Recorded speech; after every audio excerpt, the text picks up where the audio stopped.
All right, good morning, everyone. This is a regular meeting of the Fire and Public Safety Commission for Thursday, October 17th, 2024. Chair Gillis is excused today, as well as, I believe you said Commissioner Bailey. Yes. I'm Vice Chair Dale Parsons, and I now call the meeting to order. And we're going to start off with the roll call. Pursuant to the Sunshine Law, please indicate your location and who else, if anyone, might be present with you. Commissioner Alcon? I'm here alone at Molokai General Hospital. Commissioner Kincaid? I'm here at my house. My wife's in the room, but she's got her own thing going. Okay, did everyone hear that? It was kind of low. That's it. Okay, Commissioner Kanuha? I'm at the Royal High Resort and Bungalows in my office, and I'm alone. Commissioner Matsui? I don't see Gerald on here, so we'll go on. Commissioner Ball? I am here at the conference room at Station 10. Okay, and we have a new commissioner to welcome this morning, Lionel Montalvo. Is Lionel here? Yes, I'm here at the conference great. room. Great. I understand you were in the wings last time, watching the proceeding because you were waiting for all the paperwork to come through, and you actually returned. That's a good thing. Okay, we're going to approve the minutes from the last meeting, September 19th, 2024, and I will entertain a motion to approve the minutes. So moved, Commissioner Ball. Okay, Commissioner Ball has moved. Do I have a second?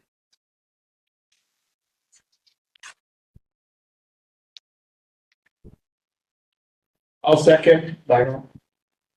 Okay, we have a second. Any discussion or corrections?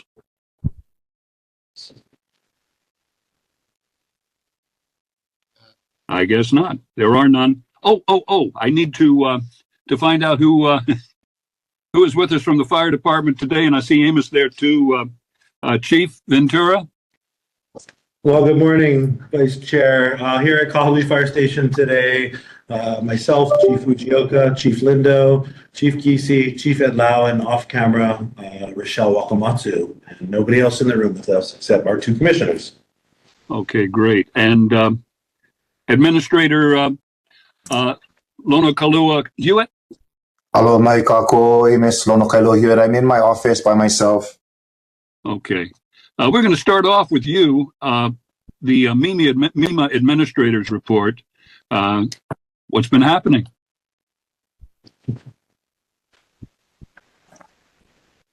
He's there. Yeah. Let me pull my thing up real quick. So I'll start with the reorganization of the agency. We're working through the reorganization. Out of the 13 new positions that we are trying to fill, working diligently to fill, we have filled one, which is the HANA staff specialist. Currently, we have Gail Notestone assigned to HANA. We have a training officer identified and passed the DPS initial qualifications. That particular position is going through DPS in establishing the position at the right classification. So we're just kind of waiting on that.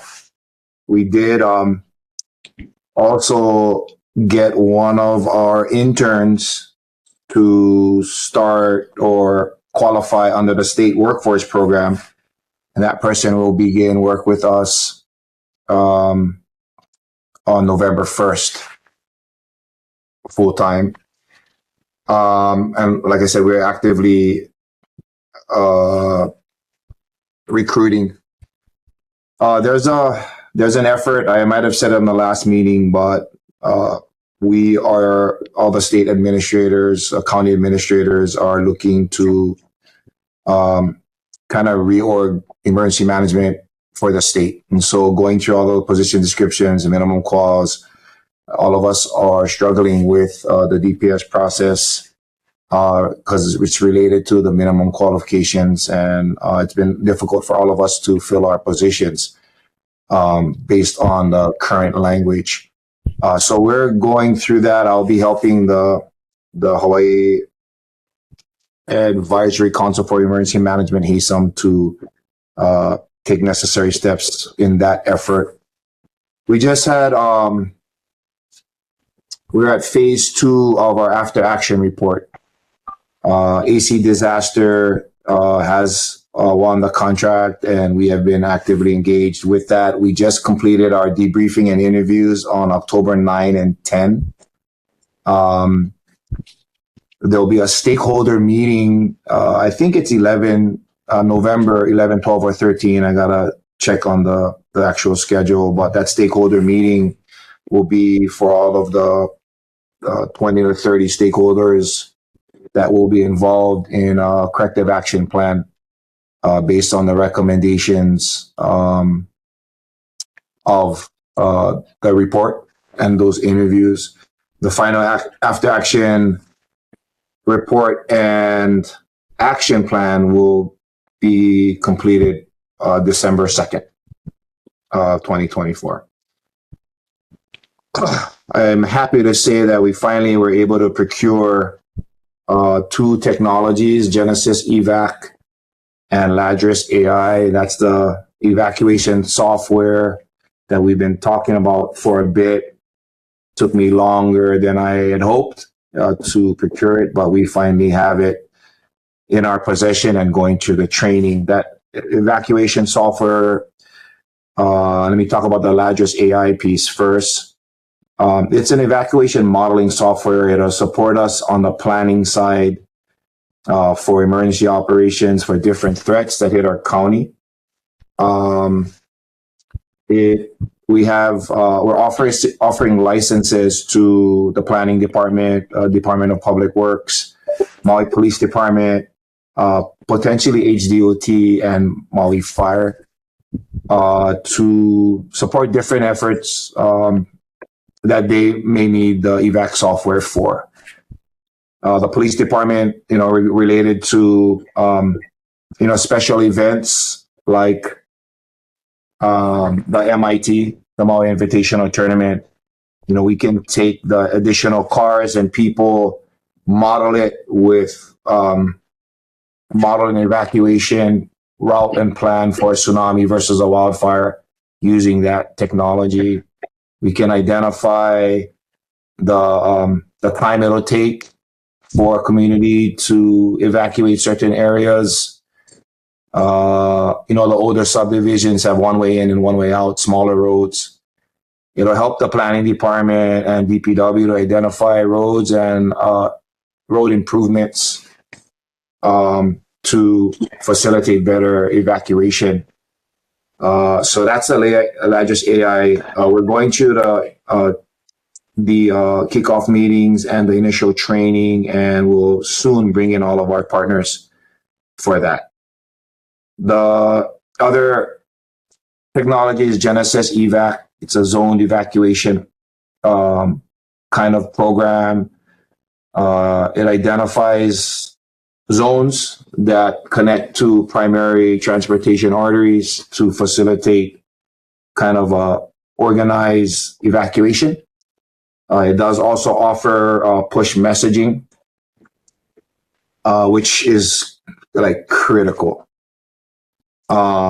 It'll give us the quicker messaging that we've been looking for to notify the public of exactly what's going on without having to send out an emergency alert, which is kind of an important piece. The evacuation software also has a public-facing page, so anywhere you are, even if you're on vacation and you hear you'll be text about a fire or situation in your area potentially, and then you can go on a computer and actually look at the status. You'll also be getting those messages on your phone.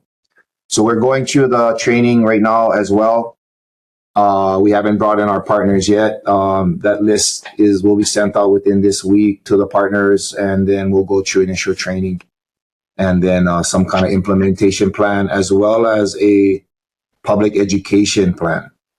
We've been discussing the public education plan on how we bring the community in and effectively prepare or implement that particular software and technology to our community.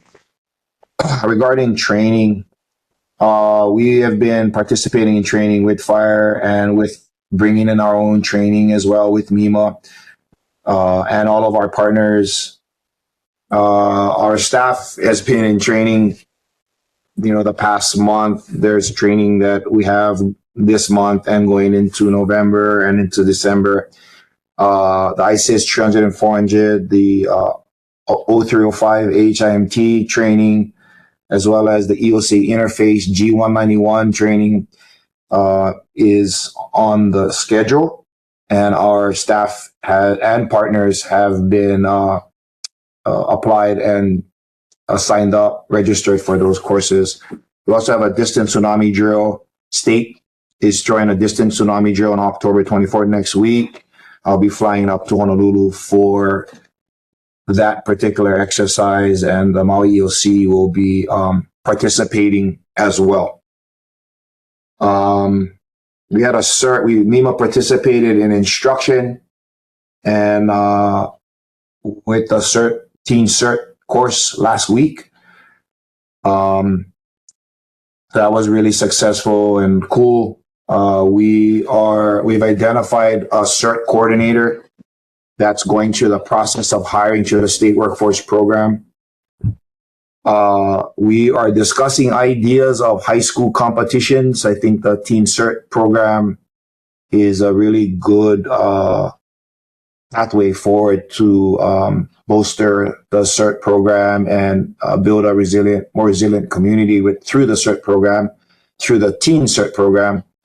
Some of the ideas that we are discussing with different program coordinators is high school competition and program to program competition. And hopefully when I get my CERT coordinator in place, and I'm looking for 2 of them, a lot of that work can get started. We've been participating in whatever way we can to support the CERT program. But, we need more people. We need more hands on deck to actually implement big change. That is all I have for now, pending any questions. Amos, I got a question on the evac software. When do you expect that to be up and running? Yeah, the hopes is that it'll be up and running by January 1st, 2025, based on our estimations of our training kind of cadence. Great. Have you been meeting with the Maui Invitational people? Yeah, because that's coming up, I know. Yeah, so we had initial meetings with police, fire, parks, and Kemper Sports. I'm not sure if I communicated this the last time, but we'll be standing up a IMT, an incident management team, for those 3 days. And the purpose of the IMT primarily is to look at all of the threats outside of the event itself. And so we've started that process to develop that IMT and meet and gather that information and start to work on those operational plans. The EOC will also be stood up. So our Colonel Davis, our ops chief, will be standing up the IMT and leading the IMT effort. So I'll be in the EOC working on plans to coordinate with the IMT for those 3 days. Great. Do any commissioners have questions for the administrator? I don't see any, so mahalo for your report. Very good. I Lionel, didn't mention early on. Lionel, I have a question. Oh, I'm sorry. Go ahead, Chief. Yeah, a question for Amos. So just going over, you was talking about the training with the basketball tournament. And just wanted to kind of shed some light on that if you can with the agencies that you guys have been training with. I know you mentioned some of them, but we got kind of cut off. So just wanted to Yeah.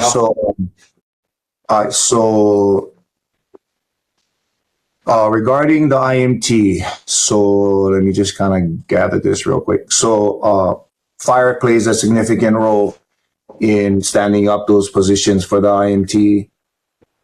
DOFA has already committed to five planning persons to support that particular effort.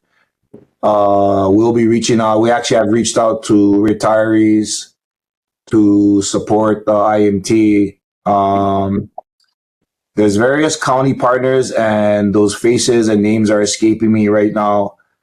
But we are inviting county partners to participate in the RMT, maybe as a kind of a shadowing opportunity, and maybe a lead opportunity. Kind of depends on everybody's capability. So, does that answer that question, Chief? yes, it does. And I just want to say, thank you for taking that opportunity, because I know it's not these opportunities of having these trainings at actual events don't come up as often. And that was good that you did jump into that. And then getting the agencies together. Yeah. I mean, we need to look for opportunities to exercise and expand and kind of gain some momentum. And so if you guys know of any opportunities where the team should stand up and allow us to exercise, by all means, you can send it my way or to Chief Ventura's way, and we work together to develop that IMT to the best of our ability. So. Yes, thank you. I just one more thing, and kind of maybe more selfish, but would we be welcome as a commissioners to oversee or participate in that training? 100%. Yeah. I mean, in any capacity that, we haven't identified lead roles yet. We kind of have an idea of what that looks like. There's some information that we will gather and identify those lead roles, but people shadowing the process, especially the commission, 100%. Yeah. Anytime you guys want to be a part of any part of any work that we do, 100%. You can come sit in my office and we can work on all kinds of stuff. He is like, so absolutely invited into anything that I do, 100%. So as we start to identify lead roles and then may kind of see the support roles and or just a shadowing opportunity, we can send out those invitations to you guys for sure. That's great. Appreciate that. Want to mention that Commissioner Matsui is in. If you can say hi there and tell us where you are and if anyone's there with you. Yeah, this is Commissioner Gerald Matsui. I'm in my office. I'm alone, and I was on the November meeting. I apologize for that. Thank you. Let's not push it here. You can choose Christmas there. I needed to mention earlier on public testimony. For oral testimony, each testifier will be limited to 3 minutes on each agenda item. And testifiers via video may sign up to testify by sending a direct message in the chat function to the commission staff, signifying their intention to testify and noting the agenda item number. Testimony shall not be submitted within the chat function. The chat function may not be used to contact commissioners or other meeting participants. For commenting on the agenda items or other matters, individuals may be disconnected from the meeting for breaking decorum. Now, testifiers are asked to mute their audio and video when they're not testifying, and any video testifiers will be called first, followed by phone testifiers, and then in-person testifiers. Rochelle, have we had anybody sign up for anything? I have one testifier, Ms. Dawn Lono. Okay, Don, do you want to testify now, or is there after one particular topic you want to talk about?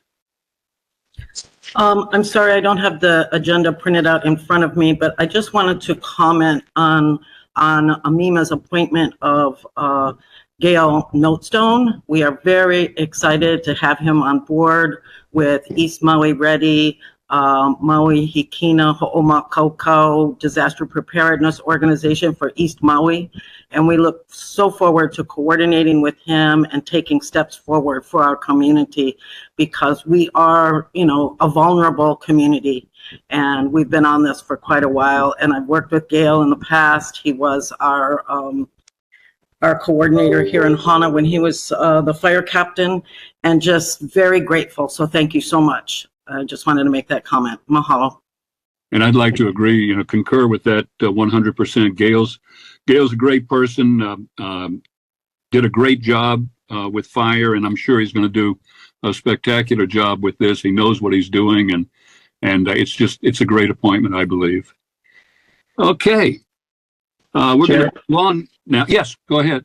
Chair, just for clarification, I don't think we voted on the approval of them. Oh, we didn't? Oh, okay. All right. Well, a bad mark for me there. Okay. We're all in it together. Let's go ahead and vote on the minutes, the approval of the minutes, and we've moved and seconded it. Let's go down the line here. Commissioner Alcon, yay or nay? Approved. Commissioner Kincaid? Approved. Commissioner Kanuha? Aye. Commissioner Matsui? Approved. Commissioner Ball? Approved. And Commissioner Montalvo? Approved. All right, so the minutes are approved. Next up, we've got our report from the fire department, so let's start it off with Chief Ventura. All right. Aloha and good morning, everybody. I would just like to take an opportunity to briefly go over the annual report that was in all of your packets to start with, just so you have an idea, and then at the same time kind of brag on our staff a bit. Our annual report, I believe, is the most comprehensive one in the county, and it's easy on the eyes as well for the most part. But what's asked of us in an annual report is very, very limited and quite small. But what goes into our annual report is a very extensive explanation of all of our bureaus and all of the parts of our department and all of the efforts they make. The goal is really to let the people, the readers, whoever ends up with this, know all of the things that our department is doing. So I encourage any of you to go on anybody else's county website and see other annual reports. They're very informative. Ours will be posted on our website as well, right next to where usually our strategic plan is.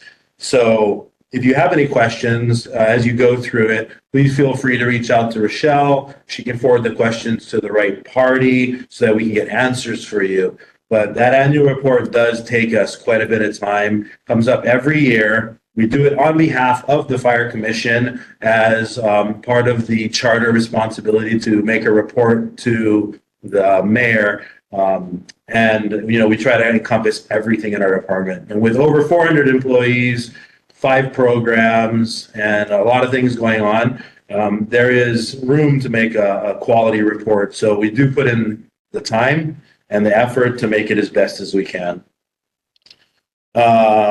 Next, I'm going to go over the monthly report with you. So that's the 3-page document. Remember, this is the document that we send out to our stations every month so they can kind of have an idea of what's going on in the department. We don't send emails for everything, but we want them to know about promotions and apparatus and CIP projects and social events. What are our firefighters doing both at work and away from work? So we highlight them outside of duty as well. So we had our 100-year celebration on September 14th. So part of this monthly update was to mahalo all of those people that helped, because this is definitely a many hands made light work. We needed a lot of people to be involved. And yes, this was focused on the fire department because the fire department is the 100-year-old entity, not the lifeguards. So it was mostly fire department centric. But it was a good public event. It was well visited by the community. The keiki had a great time. We served over 500 meals, all donated and cooked by our firefighters. So again, just part of the effort to put this thing on. So if you look at the second page, which is the centennial celebration, part of that event was for us to get donations of toys for the Boys and Girls Club. Christmas is right around the corner, so we thought this would be a good opportunity for people to donate toys for a prize drawing, and that prize drawing was a hotel stay. We gave it away to a lucky winner. And so, yeah, it was just a great day for the community to spend with us. On the third page of that document is the IAFF Memorial in Colorado. We went up there to recognize and show appreciation for our brother Trey, who passed away in 2023. This was the Union's memorial that they host annually. And so we went up there with about 10 of us from Maui Fire Department, as well as our brothers from the Union. The Honolulu, some membership came as well. We did our 9/11 ceremony this year being kind of an in-between year. We do a bell service and have a little message sent out to the department. We're coming up pretty quickly on 25 years since 9/11. So in a couple of years, we'll be having a little bit more extensive ceremony as we do that annually. We invite some of our other partners to it, but they also have their own ceremonies. So at the airport, for example, TSA and the airport firefighters do their own ceremony almost at the exact same time.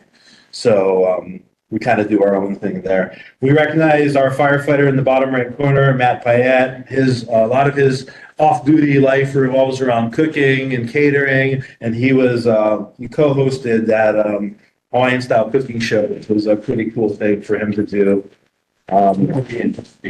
Yes. If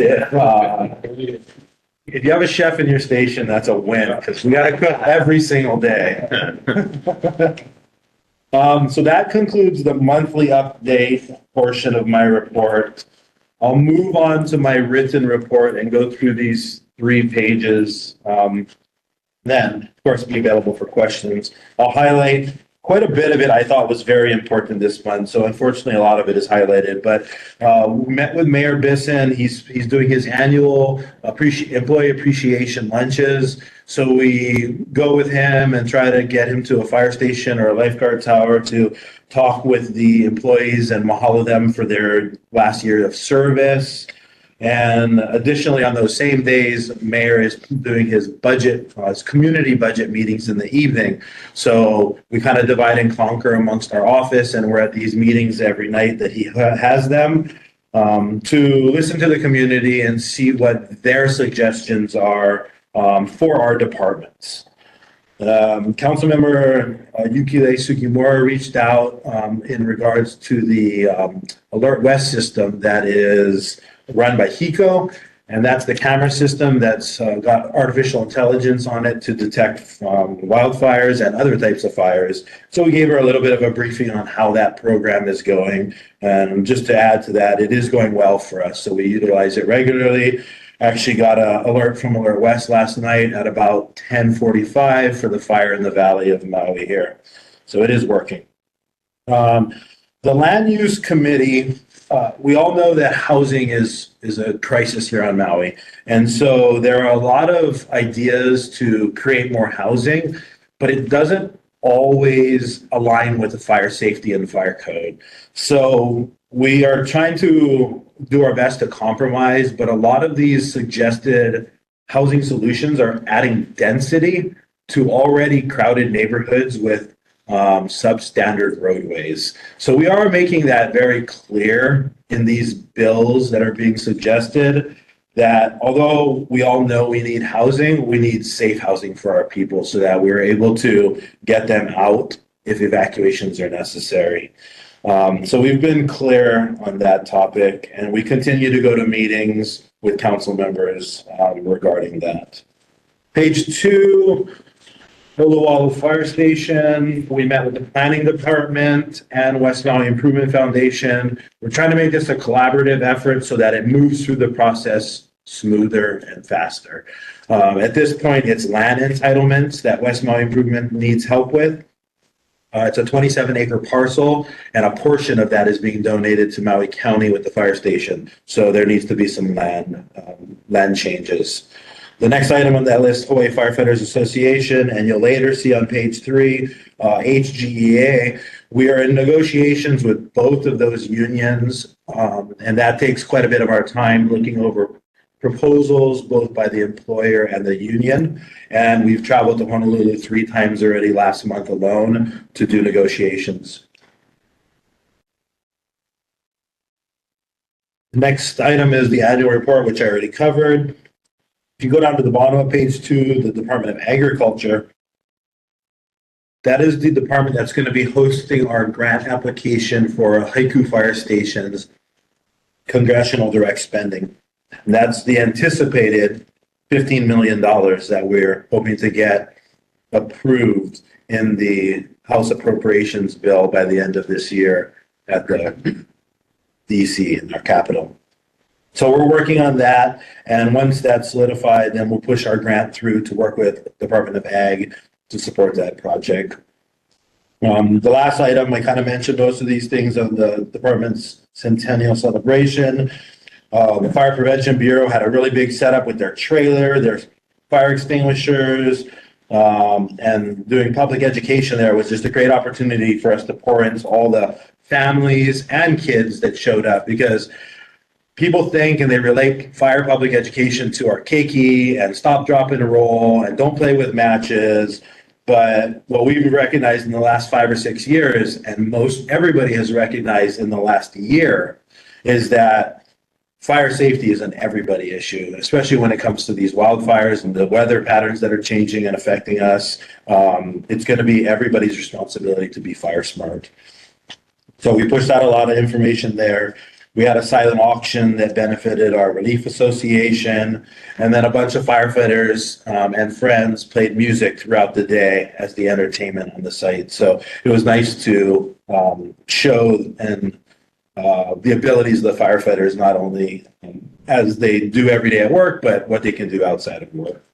On the page 3, the ATF report, which we made public, came out. We had a couple of meetings in the September month, and then right as the month ended, and we got into October is when we had our big press conference. To try to make things as clear as possible for the public as to what happened there in Lahaina on August 8th. Haiku Fire Station, we've met with the planning department and Architects Hawaii, who's our consultant, to also do a collaborative director-initiated process for this, because we need to do a change in zoning, a community plan amendment, district boundary amendment. And these are all things that have to go through the planning commission. So there's a lot of work ahead of us. We're working on it. Chief Yatsushiro is overseeing that with me, and we're trying to stay on top of it so that we don't have any lull or any downtime in those projects. I mentioned HGEA's negotiations, and I mentioned the firefighter memorial that we went to. The last item on that page is State Fire Council, which is made up of the 4 state county fire chiefs, as well as the state airport firefighter chief and the Department of Forestry and Wildlife Forrester, Mike Walker. We all make up the State Fire Council. And recently we've met to create the position description for the State Fire Marshal. We voted on it and approved it. And it's now with the State DLIR to move that forward in recruitment. On that same trip, we did a proclamation for Fire Prevention Week with Governor Green. Every October, Fire Prevention Week occurs, and we do a state and a county proclamation to just kind of bring people's attention to a different item in fire prevention. Sometimes it's smoke detectors, sometimes it's evacuations, and the theme changes every single year, and we kind of piggyback on the national theme. That concludes my report. Happy to answer any follow-up questions. Thank you. Mahalo, Chief. I appreciate that. I do have a couple of questions on that state fire marshal position. Any idea on when we can expect an appointment? I know you still got some more steps to go through, but is there a schedule there? That's a good question. I can probably only share with you next steps. And because it's with the state, not with any of our organizations, there hasn't been any communication as to we will be posting this position on this date, or the position has been created in their HR department. I'm not aware of that. If I do get any of that information, though, I'll make sure I maintain that update to you all. Our next State Fire Council meeting is November 8th. And so we might get some new information by then, by the November meeting. Great, mahalo. I had one other question. I saw on the list here on the reporting, television opportunities. Do you receive a lot of those over the course of a month? Well, not this particular size of opportunity. So the two that came to us recently were, if you paid attention to the TV show right now, it's more of a high surf. What is it called? It's a lifeguard show in Honolulu, based in Honolulu, High Surf Rescue. That's more of a created and directed movie style with some real life lifeguard built into it. What they wanted to do for our lifeguard was they wanted to just tag along with our lifeguards and just hang out and see what they do for the day and make a video and a documentary of it. And I take all of these recommendations and ask up to Corporation Council and the mayor, and we talk about it and discuss the pros and cons of them. Some get supported, some do not get supported, and then we go from there. But it's just, there's a big highlight on Maui County right now, so I think we're getting a few more than we normally would in the past. By the way, I love that fire safety trailer. That's a great asset. It's a good one. Okay, any questions? Any other questions for the chief? Commissioners? Okay, I see none. Next up, let's hear from Chief Fujioka. Hey, good morning, Commissioners. Yeah, I'll go over my monthly report. Starting off with department interviews and promotions. We recently promoted Firefighter 3s, which is our driver operators. If you can see, congratulations to Damian Boone, Rocky Kiavekane, La'akel Poi Poi, and Jonathan Verona. They were all promoted to Firefighter 3s. CIP coordinator, interviews were completed. Candidate was selected, and we are just, we got verbal confirmation that he is interested, so we're just waiting to go through that process. Office Ops Assistant for our Fire Prevention Bureau, same thing, interviews were completed. Candidate was selected, and she has accepted the position. So she is currently going through the final paperwork. Account Clerk 3, we have open recruitment going on for that position. And our Storekeeper 1, we just completed interviews. I believe the candidate was selected. And so we're just waiting to see if he accepts the position.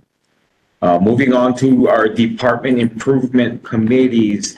So our promotional process, we are currently revising and adjusting our promotional process. So we after every promotional cycle, we always look at our promotional process and see how can we improve the process and make it better. So we're just coming up on our ending of our promotional cycle here. So we're starting to revise and make some minor adjustments, and we'll work with our union, HFFA union, to get that squared away, and then hopefully we can implement our new promotional process at the beginning of the year, next year. Dispatch run cards. So what this is every district we have has a specific run card of which engines and support companies and second in engines and second in support companies that get dispatched for every type of call we have. So this is a big project we're working on with our assistant chief of operations and our battalion chiefs to revise these run cards. And we're making, it's not real significant changes, but we're making some small tweaks, especially after what happened last August. And also, the police department is moving to a new system and they run our dispatch.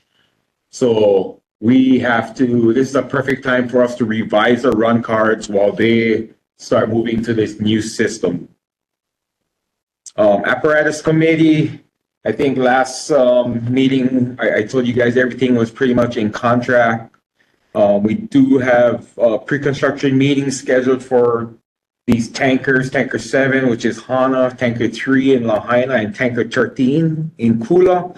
So we'll be going to Boise, Idaho for that pre-con meeting.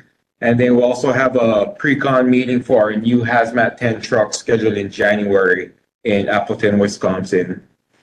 Moving on to union interactions, HFFA step 2 grievance filed. So basically that grievance, as I reported last month, is off of the promotional process. So that's in collaboration of what we already were working on within our department to revise our promotional process. And then also we're working on revising our rank for rank policy, which is,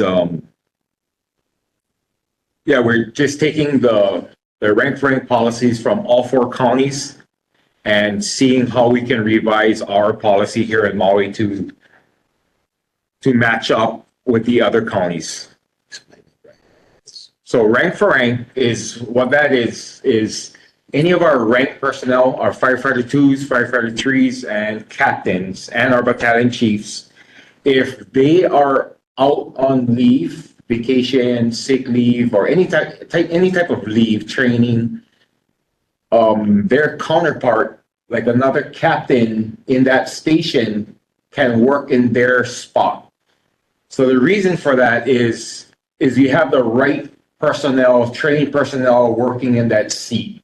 So you have a captain who is out on vacation, his counterpart captain can work in his spot on overtime, but we're providing that same level of service in those rank positions. So basically, the big thing that we're looking to revise right now is having rank for rank be able to go across the department.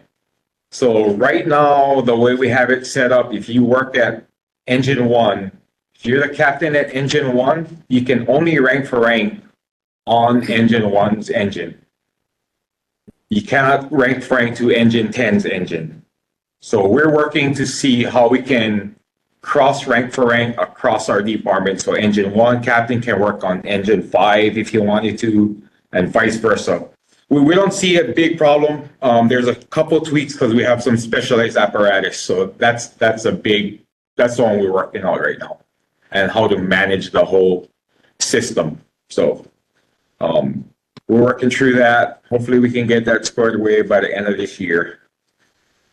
And just the last thing, transmittals from the public. We received an email from a family who was thanking our Wailea crew for their quick response and training while they had a family member who had a vehicle slip off a trailer and landed on him. So he was pinned under the trailer.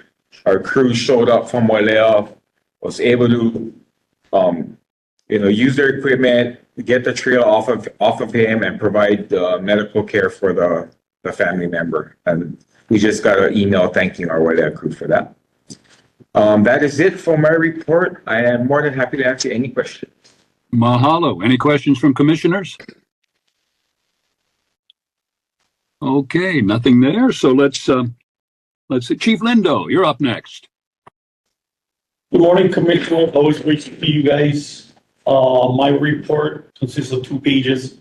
It starts off with the Maui Fire Department incidents and fire loss, calendar year 2024. That's a breakdown of every month, all the different types of responses that we had. I'll just key in on that brush and grass. I mean, it's expected as we go into the off months as compared to summer, you start to see that dwindling in the amount of calls. Which takes us to the first part of my operations report, the major fire incident summary. You can see the amount of calls. And for the commissioners that don't know, the major fire incident summary, it's basically multiple units responding to an incident to include helicopter responses. So anytime you have that, it gets kicked up into the major fire incident. So those are the incidents we have. Drowning in Waihe'e, brush fire on Molokai, structure fire in Makawao, brush fire Huehelani Highway. Under our fire training area, I'll highlight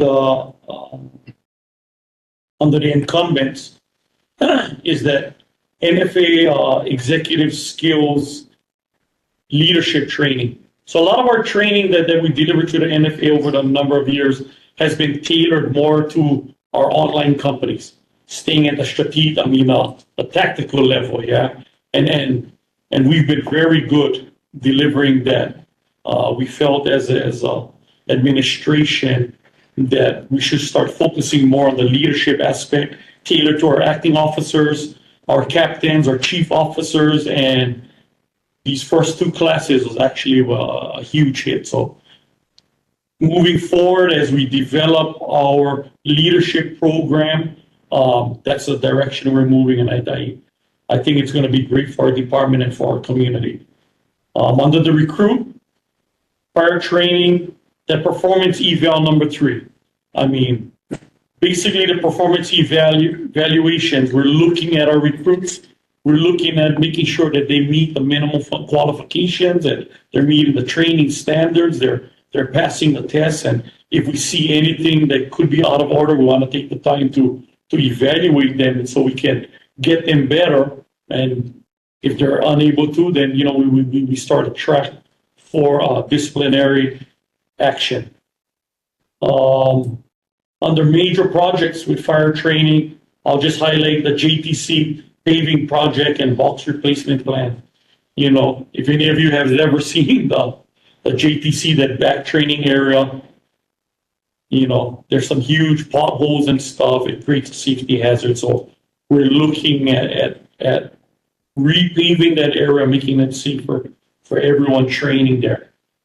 If you turn over page number 2, under the community and multi-agency, just highlighting our triennial exercise and the Mahi Pono confined space exercise. It's really testing the capabilities and limits of agency response, agency coordination, agency collaboration, as well as looking into our own department training. And are we meeting those thresholds that we should be at? Are there corrections that we got to make to our training standards, and just addressing those things? So it worked out very good. And then on the miscellaneous is just basically what I was able to do over this month.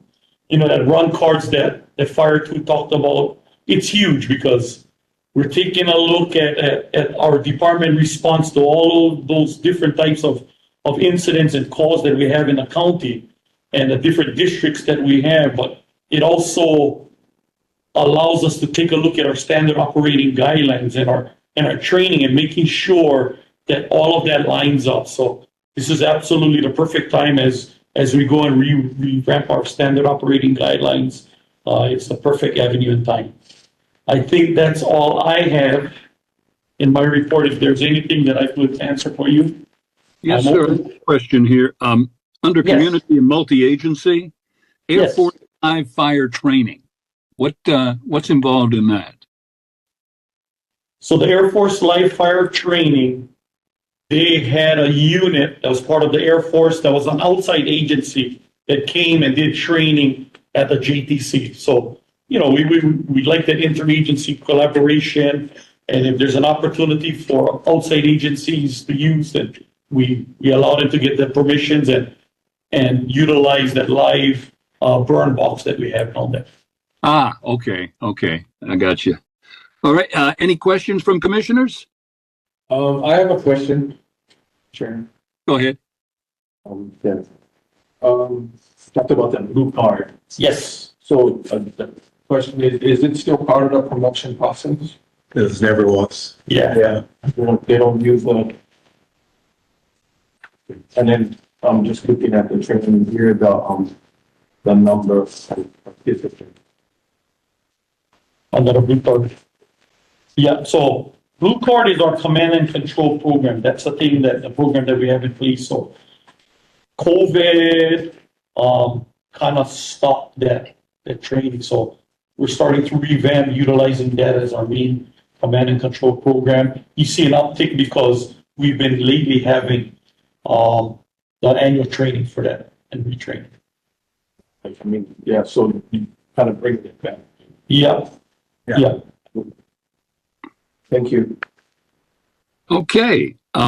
Chief Giese, you're next. Yes, good morning, everybody.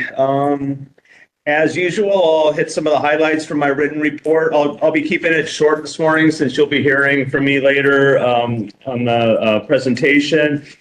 Starting with the Fire Prevention Bureau, the most significant thing that happened in their purview was, of course, the cause and origin report for the Lahaina fire.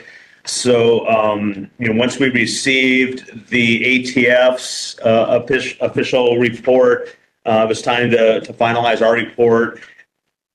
Potentially the most significant document ever produced by the Maui Fire Department. So we spent a lot of time working on that to make sure that its quality was befitting its significance there. You can see that they continued, despite all of that, with a lot of the routine training and public education activities surrounding wildland urban interface and extinguisher training and such. Continued quite a few meetings with Corporation Counsel on brush abatement amendments and the fee structure that we're hoping to implement in association with the updated fire code. So those are the main foci or focuses of the Fire Prevention Bureau. Health and Safety has been working to train personnel on PPE inspection in a more formal manner.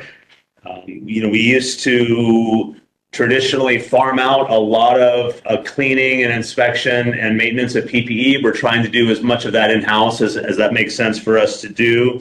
So part of that is training our personnel according to manufacturer's guidelines and how to properly inspect PPE.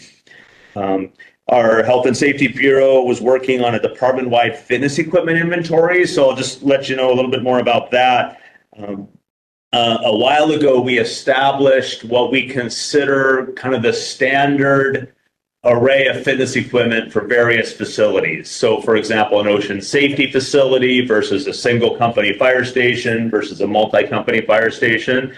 Our goal was to make sure that all of those facilities have at least the base amount and type of fitness equipment so our personnel can engage in their functional fitness activities for their jobs. So part of that is doing an inventory, right? And that changes as, people bring equipment in, we buy equipment breaks. So they worked on updating that so we can make sure that we utilize the funds we have in this year's budget to fill those gaps.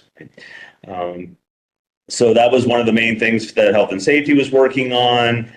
Moving down to CIP and major facility projects, our consultants completed another fire station facility inspection. That was here at Kaho'ula Station. We should be getting the formal report for that, as well as some of their others shortly. We're still working on that transfer switch at Lahaina Station, but we made some progress there. We're ready to actually move forward with the vendor.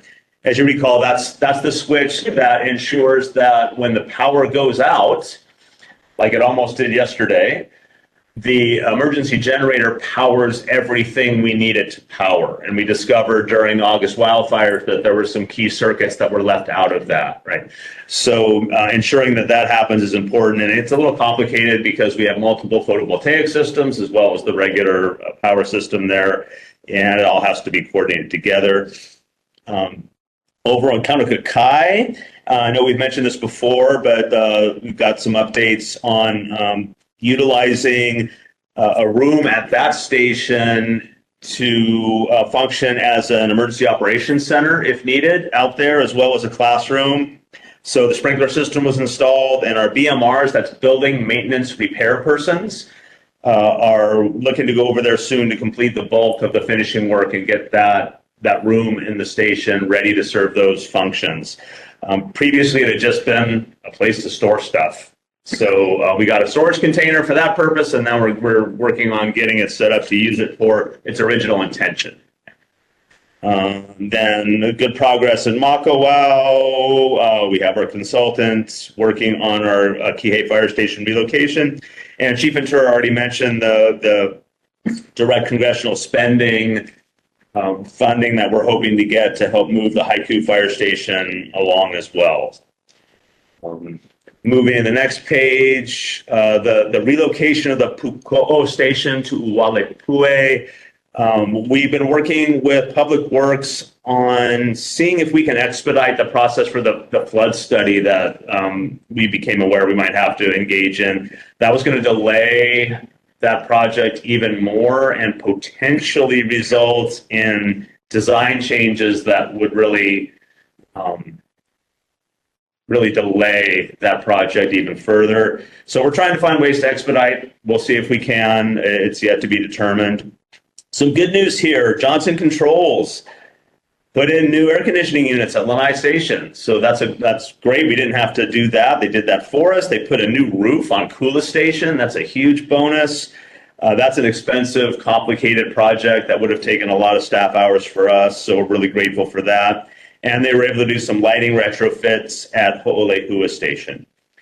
And going down to notable highlights, one of the main things that happened recently that we're real pleased with is some representatives of the IAFF, International Association of Firefighters Training Division, came and did a peer support training class for peer support team members, as well as a first responder resiliency course.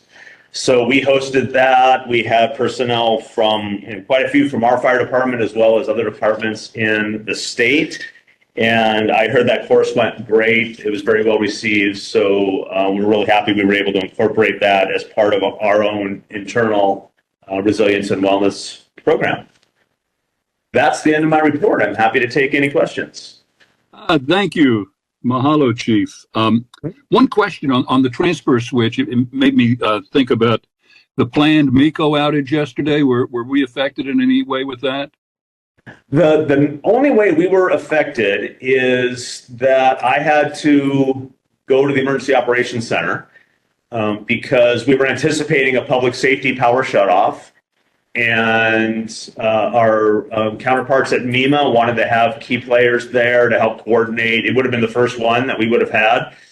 It ended up being the case that Hawaiian Electric did not actually initiate a public safety power shutoff. So really there were no impacts other than the fact that I had to eat my lunch over at the county building and, that sort of thing. So. Well, that's great. The agencies were all working together and everybody was on top of that. So you were all ready in case there was a problem. Yeah. Okay. Good stuff. It's worth noting also the red flag conditions that precipitated the potential for a public safety power shutoff also resulted, or we responded to that by having an additional callback engine and a callback tanker. So we upstaffed yesterday as well. So, and And it was nice. They were able to go out to the west side when Engine 3 from Lahaina Station came in for Blue Card Command training. Now it's all wrapped up together. Mahalo. Any questions from commissioners? Yeah. Go ahead. Go ahead. Okay, who's up? Thank you, Chair. This is Commissioner Kanuha. I don't have a question, but I do have a comment. I just want to say thank you to Chief, to MEMA, to MFD, to MPD, on behalf of Kaupo Community Association, Inc. We truly appreciated your presence to help guide our community out in Kaupo. Much appreciated. And a lot of great information, and there's a lot of excitement going on in our community now, and we have some clear direction. So thank you folks again, Chief and Amos and MPD, Mr. Tanaka, thank you folks all for coming out. Really appreciate it. Thank you. Commissioner Kanuha, I have a question for you. Okay. I haven't gone the back way in a while. Is it open? It is, but I believe that by Alelele, the road is still closed. I could be wrong, but that was my last understanding, that they still have some road work going on in that area. But I can drive all the way from Lahaina, all the way up to Kula, around Kayikinui, make my way down to No'o, and I land in Kaupo. That's a good thing. That side is good, yeah. Yeah. That's So good. I guess the next time I go to Costco, I'll continue going the front way. I think it's open on a weekend. During the week, they're doing work there. Okay. Yes, Commissioner Matsui. Yeah, I have a question. How often do you test your generators and ATS switches? Every Monday. Monday is generator day. Oh, 4 times a month. Wow. Sometimes 5. Fantastic. That's great. Mahalo. Let's see. Ocean safety's up next. Who's handling that this month? That would be me, Chief Edlau. Okay. Okay, good morning, Commissioners. I'll start off with the Ocean Safety Bureau Incident Report for the month of September. So for the month of September, we had 20 ocean rescues, 14 of them via rescue watercraft. For beach attendance, we had 309,955 for September, with 15,447 preventive actions and 25,113 public contacts. Ocean safety officers responded to 24 medicals. 4 of them needed ambulance assistance, and we also responded to 3 drownings at non-guarded beaches for the month of September. For our Ocean Safety Bureau report, some of the events and meetings that I attended to was a Zoom meeting with our Department of Fire and Public Safety, DPO, myself, and a person from Work Life on 9-6. 9-10, we had a meeting with our DPS to review the Ocean Safety Bureau written exam for future ocean safety officers. Myself and Chief Ventura went through that. On the 17th, I attended a Zoom meeting with IT to go over moving forward with our new Watchtower program that we're hoping to get going soon with our data collection. On 9/18, I had a meeting with Chief Ventura to go over the bargain BU 15 negotiations. 9/18, 26, and 27, I attended a mediation and de-escalation training over at the Cameron Center, which was a very interesting training, recommended for everyone. On the 24th, we went, myself, Chief Ventura, went to Oahu for the bargain unit 15 negotiations, which is still ongoing. I believe so. We have more coming up with that. And one of the big events in the future is November 6th to the 9th is the United States Life-Saving Association Conference. It'll be held on Oahu at the Kapiolani Hotel, which I'll be attending. I'll have more info when that time comes.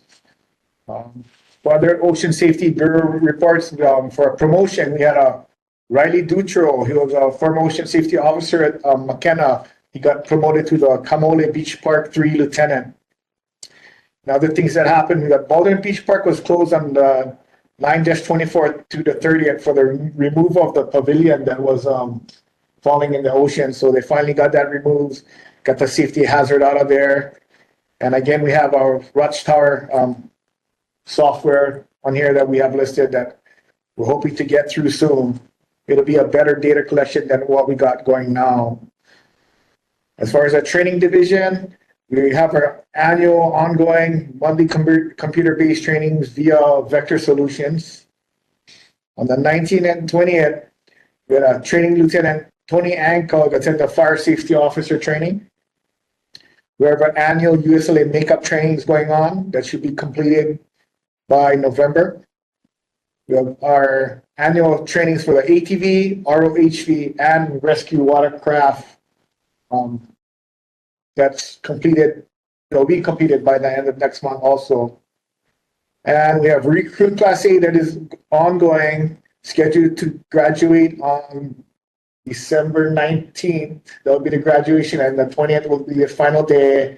And with this class, we will be looking forward to moving to 10-hour days sometime early next year, so that way we can better serve the public with longer working hours. And that is all I have, and I'm open to any questions. Mahalo, Chief, and let me apologize for the introduction there. I didn't see you sitting there, so that's why I didn't officially introduce you. Not a problem. But good report. Any questions from commissioners? Go ahead, Commissioner Kanuha. Thank you, Chair. Thank you for this thorough report. But I had a question for the drownings at a non-guarded beaches. So the location of these non-guarded beaches are where? Is that on the west side?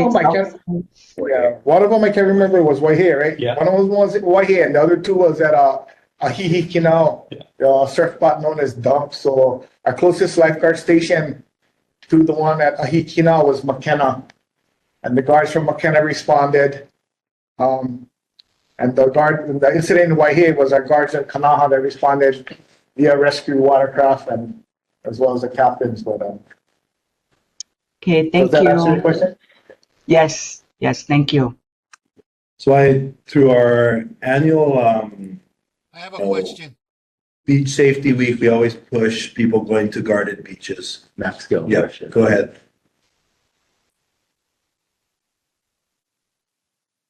Is this me? I have a Okay. question. Okay, since the water rescue has been absorbed by the Maui fire, are lifeguards and rescue personnel covered like under the sunshine laws? I mean, I watch a video of Honolulu rescued, and they're liable. Are personnel covered or? Max, we cannot hear you, Max. Max, your audio is very, very low. It's Okay. Can you turn it up some? Type his question in the chat. Can you ask your question again? I just want to Sure. know if our rescue workers are covered as far as liability. We still can. Something about rescuers covered by liability. Is that what you're asking, Max? Basically, yeah. That's something about that. Are the rescuers covered by liability? No, we are not. According to what was a sunshine law a while back, it was a discontinued. But as long as we're doing our standard of care, scope of practice, we are covered as long as we stay within our boundaries. So it's a yes and no kind of answer. I hope that answers your question. Does that answer your question, Max? Yeah, I believe so. Okay, great. Great. Well, thank you so much, Chief, for that. We've got our presentation today on the budget process. And I now turn it back over to Chief Giese.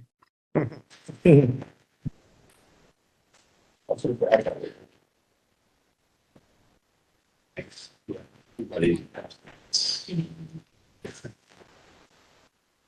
Are you guys, are they good pushing on? Everybody's good. It's during the.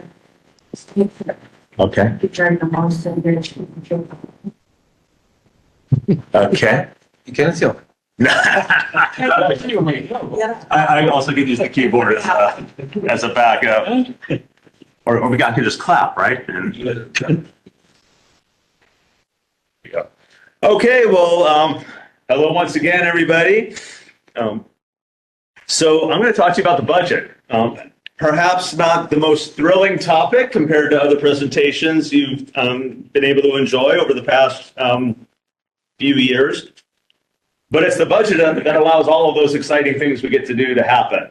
And as you may know, the fire department is required to present to you folks, the Fire and Public Safety Commission, our proposed budget each year.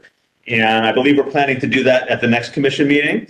So what we wanted to do was provide some background on the structure of the budget and the process, so that next month we can get kind of right into the meat of the budget, and you'll already be oriented to how this works in the county system. So we'll start with the structure of the budget. It's basically got three main parts that we submit. There's the budget narrative. Then there's the operating budget. That's what we usually think of as the budget. And then there's also a subset of that you might, although technically it's considered a separate document, but it's our capital budget for capital improvement projects. So those are the main parts of the budget. I'll go over each of those in just a little bit more detail. So the budget narrative is a document that we'll be submitting, I believe, on November 15th.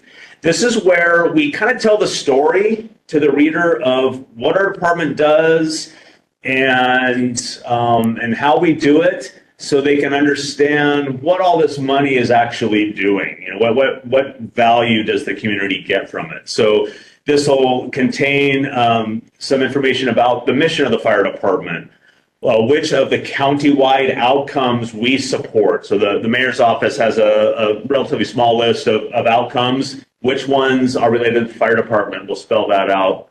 We'll present our organizational chart, our general strategies, how we operate. We discuss some external factors that impact our operations and budget, you know, things like community support and funding, things of that nature. And then we describe each of our budget programs, and we identify a small number of performance measures. Performance measures are basically like specific objectives that we try to meet each year that help us gauge whether the money that we've been allocated is actually getting the things done that we want. And we just identify a small subset. It's not comprehensive. That itself would require a whole other bureau just to manage. But every quarter we submit basically a synopsis of how we're doing with respect to those performance measures. So all of those things are found in the budget narrative. Next we have the operating budget. And this is where we lay out for each of our 5 budget programs what, you know, the monies that we want and what we're going to use them for. So the 5 programs we have in our budget are the administration program, training and health and safety. Those have been combined into one. So our training bureau and our health and safety bureau are considered one program. We have our fire rescue operations, our fire prevention bureau, and then our ocean safety bureau. Those are the 5 budget programs. And as we execute the budget, we can move money within a program with a fair amount of ease and efficiency. If we want to move money between programs, we need special permission. So that's kind of what the significance of the programs when it comes to actual execution of the budget. Now, within our operating budget, we've got three main accounts. We have A account, B account, C account. A account refers to money spent on salaries and premium pay. So you'll see when we present the budget to you, the proposed budget to you next month, there'll be a section for each program for A account. And that's basically money that goes to our people, that we pay to our folks. So if we are asking for new positions, then we're trying to expand our A account. If there's been an increase in salaries because of collective bargaining, like Chief Ventura mentioned, then we'll have impacts to our A account. So that's where you'll be able to see, what do we actually spend on salaries, premium pay, and such. B account is our normal operating expenses. That includes relatively small items, less than $1,000 each, as well as services, like professional services. That could be really any amount. And then C account, this is for items that cost more than $1,000 per unit and are considered fixed assets. So some time ago, it was decided the county was going to try to track fixed assets, kind of big ticket items that live in a particular place and sort of function independently. They were going to try to track that separately, so we have a separate account for that. So you'll see that in our budget, you'll see A account, B account, and C account expenditures. Some other terminology you'll hear or you'll see as you look through the budget that gets presented to you for next month is we have index codes and what we call sub-object codes. Index codes are basically like accounts. So for example, the administration B account index code is 911008B. Right? And most of our programs will have one or two accounts, one or two index accounts, but our fire rescue operations program has a separate index code for every fire station on Maui, as well as Lanai Station, and then there's an index code for Molokai Station. So it's just a way of kind of tracking where the money goes in and out of. So that's what index codes refer to. Again, it's kind of like a checking account or what have you associated with a particular program or a particular station. And then sub-object codes refer to what it is we're actually spending the money on. So different types of things will have their own unique sub-object code. That's just a little bit of terminology as you're going through the budget. We'll send you that may come up. Not real critical for you folks, but it'll help you understand what you're looking at. Now, for the operating budget, and again, this is kind of what we really think of when we think of the budget for the most part. It starts with the base budget, which is basically last year's budget, and then we'll make some kind of routine adjustments to that. We may have, in fact, we do every year, we have one-time expenditures like a fire engine, for example, or a particular training course we brought in that we're not doing next year. We're not buying next year. So that gets taken out of the budget. We have to annualize some expenses that were partial for last year. So for example, when we get a new position, we often don't get funding for a full 12 years because full 12 months. Because the mayor and the council understand it takes us a while to hire folks. So they may fund a new position for 8 months or 6 months. Well, that person's going to be working all 12 months of the following year, right? So we need to make sure we adjust the budget to make sure that we're paying them the full 12 months that they work. Of course, we have to make adjustments for inflation. Those are best guesses based on information that we're able to just find about what we think the inflation rate will be. We sometimes discover there were inaccuracies in last year's budget. We didn't allocate enough for electricity, for example, or we forgot something, or we had extra money. We ended up using much less than we thought we would. So we'll make adjustments for that. And then, of course, salary adjustments happen based upon collective bargaining. So every few years when the collective bargaining agreements are updated, there's usually some degree of increase in salaries that was negotiated. So we need to make sure we account for that so we have enough money to pay everybody what we're supposed to be paying them. So that's our base budget. And keyboard. There we are. And then we add on to that our expansion requests, right? And these are the things that really get the most attention, right? Base budget is pretty routine. What we really work on every year is what extra stuff are we going to ask for this year? So that could be new equipment, like new fire trucks, tankers, jet skis. It could be new or pilot programs. So for example, we talked a lot last year about our new firefighter physicals. That was a new thing, right? We were just doing standard truck driver PUC physicals for decades, and we decided to up our game. And so that was a new program. We put, when we implemented that initially, that was through a grant from FEMA. So that's in our grant, anticipated grant revenues are in our budget as well. But we also have to make sure that if that pilot program is successful, we get it funded through our regular budget, because we're not going to get that grant every year, right? So that's the physicals is another good example. Last year, we paid for them with an Assistance to Firefighters grant from FEMA. This year, we're paying for them through our budget. So we have to make sure that we have those funds allocated. And then every now and then, we'll redirect funds across programs. And the physicals is an example of this as well. So that used to be each firefighter's physical used to be put in the fire rescue ops program and assigned to the index code for that station. When we decided to move to this other program that was a little bit more centrally administered, we put it all under the administration program. So if we want to move money that's been in one program to another program, then that's considered a significant change to the budget that we have to get approved.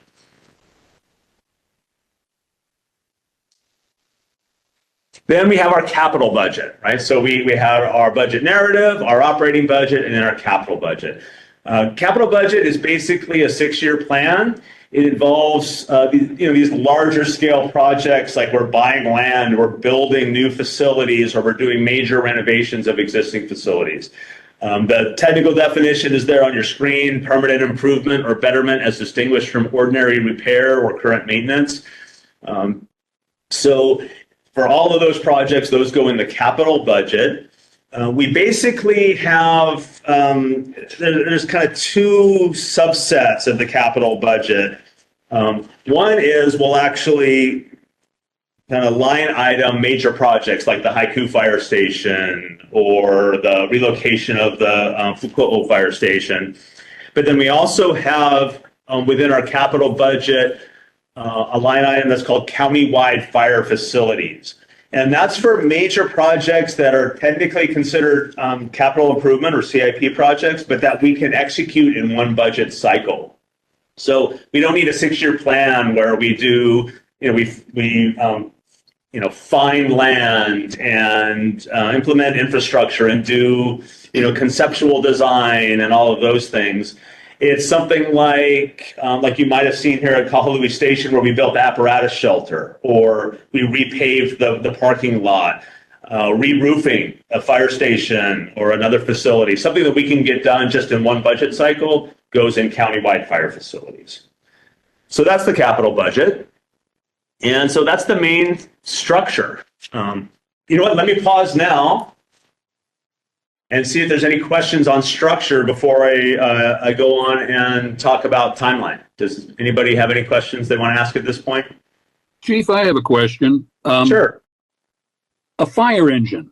It sounds like what you're talking about is the fire engines in the operating budget. Why wouldn't that be in capital? What a great question. And the reason I say that is it used to be in capital improvement. And then for whatever reason, it was decided that would just be part of the operating budget. A lot of these terms that I've introduced you to, I've given you the general definition. There's a whole lot of finer points and a whole lot of gray area, like between B account and C account. Like as soon as you think you figure that out, there'll be an expenditure that someone will tell you, oh no, you did it in the wrong account, right? So yeah, it definitely could be fire trucks, definitely could be capital improvement, and they were in the past. So go ahead, Chief.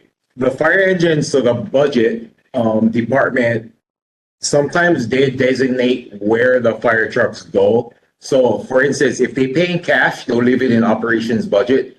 But if they bond it, then they put it to CIP. Ah, okay. Yeah. Okay. So it all depends on the budget office. They kind of determine where that sits for us. Yeah, we don't determine which, if it goes to CIP or not. It's only for the fire trucks anyway. Okay. And Yeah. normally, how are these fire trucks financed? I mean, is it a cash deal or? So the most recent ones we had, like right now, we're seeing our truck projects are all in cash. If you go back maybe 2 fiscal years ago, we had maybe 2 or 3 fiscal years that the truck projects was in CIP and it was bonded. So it all depends on how we sit financially, and they kind of do their math up there and figure out what is. Yeah, I think one of the main factors is interest rates, right? Because as interest rates rise and the county wants to sell bonds that people will actually buy, the county has to offer competitive interest rates, right? So anything bond funded ends up costing the county more in the long run, right? So when interest rates are high, all else being equal, you might be more inclined to put things in an operating budget and just pay cash. When interest rates are low and you can basically borrow cheaply, right, by selling bonds to investors, then they might be more inclined to put some of these large scale items in CIP and fund them through the sale of bonds. So if a piece of equipment, a large piece of equipment, is purchased through a grant, that would be in the operating budget? Yes, I believe so. Yeah. Yeah. Yeah, but then again, yeah, it might depend. Yeah. That all makes sense in a doesn't make sense sort of way. It does? Yeah. Want to come work for the fire department? Mahalo. Okay. Were there any other questions before I move on to the process? Yeah, Chief, I have a question. Huh?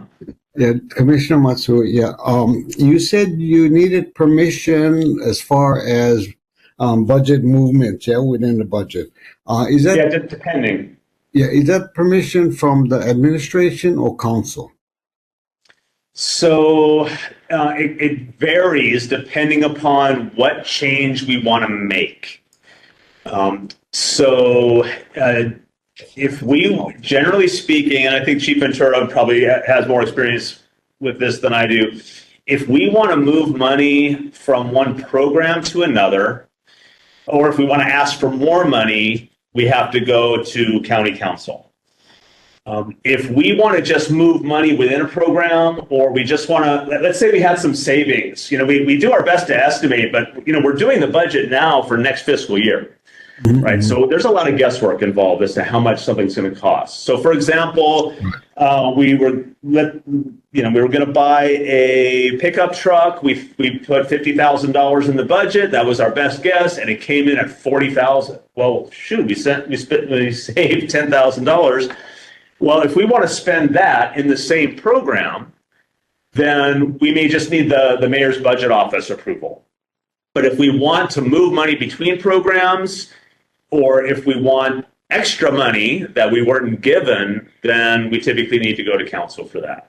And it's just a more involved process. Thank you. You're welcome. Are there any other questions? Okay, let's move on to process, and then we'll have another opportunity for questions before we're finished.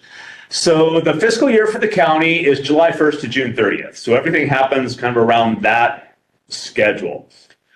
I believe in the county charter, actually, the mayor is required to submit his or her budget proposal to county council by March 25th of each year.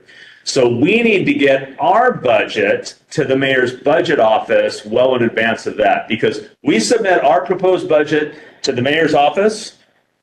They will either agree 100%, or maybe they'll add some money, maybe they'll take some money, maybe they'll make whatever changes they see fit. And then they will send a proposed budget to county council. And then ultimately that it's county council that approves the budget. So our deadlines to get our budget to the mayor's budget office are on the screen there. Our budget narrative is due by November 15th, the operating budget by November 29th, and the capital budget by December 13th. These dates will vary from year to year. It's not always, it's not by statute. So the mayor's office basically gives us a schedule and we do everything we can to meet it. And so in January, we're scheduled to meet with the budget director and whomever the mayor decides. The mayor might be in this meeting, the managing director, it might just be the budget director. We'll meet with them to go over our budget. They'll let us know if they want us to make any changes. They'll ask questions, why this, why not that? Why so much for this? Are you sure that's enough for that? And try to get them clear on exactly what we're asking for and why we're asking for it and how we got the numbers that we got. Sometime around March or April is when then council gets the budget from the mayor, and they'll usually give us some questions in writing, so we have an opportunity to do some research and give them our best answers. And ultimately, we're going to appear before the BFED committee, who does the first read of the budget, basically, and answer questions in person. And then ultimately, they'll make their decision, and sometime around May or June, we get the news and prepare to start executing the budget. So that's kind of the broad strokes of the timeline. Our own internal fire department process kind of looks like this. Usually around sometime in September, we send out budget request forms. So these are forms that we make just to serve our purposes, that give personnel a chance to tell us what they want, why they want it, how it relates to our strategic plan, how much we think it's going to cost. And so those forms go out to our battalion chiefs and our ocean safety chiefs. They go out to our captains, both in ocean safety and fire, our training program directors, because training programs cost money. They need equipment, they need facilities. Sometimes they bring in outside training, or they want to send personnel to various training programs outside of Maui County. And also some of our team leads, like our resilience and wellness team or our drone team, will have an opportunity to submit budget requests. Those are all due in October. In fact, yesterday was our deadline. So you can imagine what my email inbox looked like yesterday at about 4:29.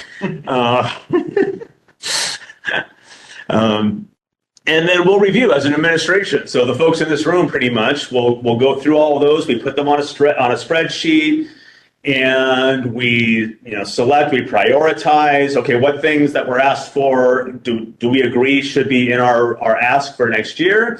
What things maybe can we buy right now? Quite often people will submit budget request forms for next year, but we have funds this year. And so if we agree that this is important and it's somewhat time sensitive and we have the funds, we'll just execute right now. And then sometimes we get requests that we determine are just not something that we think we should be asking for at this time, right? We also want to make sure that we provide good, clear, concise justifications so that when we submit our budget to the mayor and then in turn to council, they have something there in writing they can refer to that helps explain why we're asking for what we're asking for. There's some specific formatting that the budget needs to be put in. Our accountant is responsible for doing that. The county uses a system now called Finance Enterprise. And so she'll put everything in the format, and then we submit it. And then comes July 1st, and this is where we try to hit the ground running as best we can to actually execute the budget, right? So we put everything on a table that specifies all the steps that have to take, the major steps anyway that we have to go through to actually spend the money, and identifies who is responsible primarily for that project, and it helps us just track how we're doing on spending the money. It gets pretty complicated in a government situation because there's quite a lot of regulations surrounding how we spend public funds, right? We have to do it in a responsible way that's fair and open. And so lots of rules we have to follow. Sometimes, especially for the major projects, we have to write specifications. This is where we lay out in writing exactly what it is we want from the vendor. And for large projects, traditionally that means $25,000 or more. We have to go out to bid or do a request for proposals. That's what RFP stands for. IFB is invitation for bids. RFP is request for proposals. And then that gets published out on kind of a nationwide forum for any vendor to bid on. For smaller projects, less than 25,000, we can traditionally just get quotes. Usually we need 3 quotes or more as just, to be in line with purchasing rules. Once we have the winning vendor, we got to make sure they're a county vendor. So there's a process to get them onboarded in the county system. And then they have to meet certain requirements imposed by the state procurement office. So HCE stands for Hawaii Compliance Express. So any vendor who wants a check for $2,500 or more from us has to present us a Hawaii Compliance Express certificate, which just is a way of documenting that they're properly licensed, they're registered with the Department of Taxation, all of that stuff to help ensure that we're not giving large amounts of money to folks who aren't running their business in a compliant manner. Once all that's taken care of, we enter into contracts and we get purchase orders, and items start arriving or services are rendered, and we make payments, we store stuff, and we get it out to our personnel. And that's essentially how the magic happens. Any questions? Any questions from any of the commissioners? Well, mahalo, Chief. That was an excellent presentation, and I have to admit, I am one of those nerds that actually enjoys budgets. So. Outstanding. we're meeting next week. We've got no. Okay, great. I guess that concludes everything. Is there any need for executive session, or do we see any need coming up in November for one, Chief?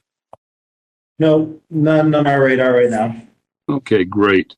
Want to thank the commissioners for being here.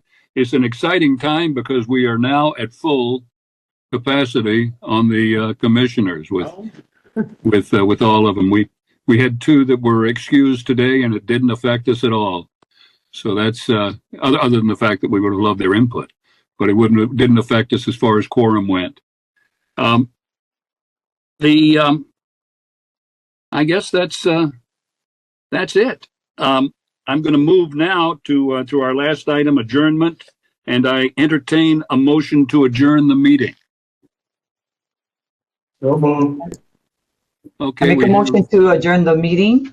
Okay, we have a motion to adjourn. Do we have a second? Second. Okay, so that's a second. Any discussion? None heard. Our next meeting date and time, November 21st, 10 a.m., and I'll be there with my pencil sharpened for the budget stuff. Right. Everybody have a great month. Meeting is adjourned. Aloha. Thank you. Thanks, everybody. Thank you. Aloha.